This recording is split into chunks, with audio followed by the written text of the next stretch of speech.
have the capacity to identify and reject false narrative. I think this is one of the most important leadership traits that we as young people especially need to adopt. The capacity to identify a false narrative and reject that false narrative. We have grown up in a community where, like many African young people, in a community where it is very normal to grow up in poverty, to grow up in struggle, to grow up in funny circumstances. And the culture, the environment, the things you keep on seeing and hearing can build a narrative in you which can force you to believe that that is the standard narrative everywhere, which is wrong. I want to tell you, one of the things that changed my mind was the first time I traveled out of Cameroon.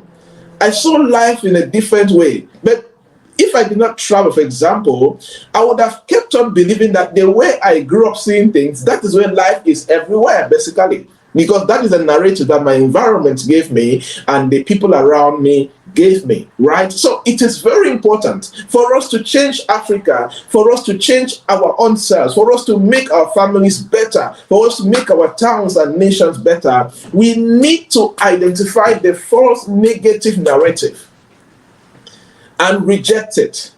Begin to change it.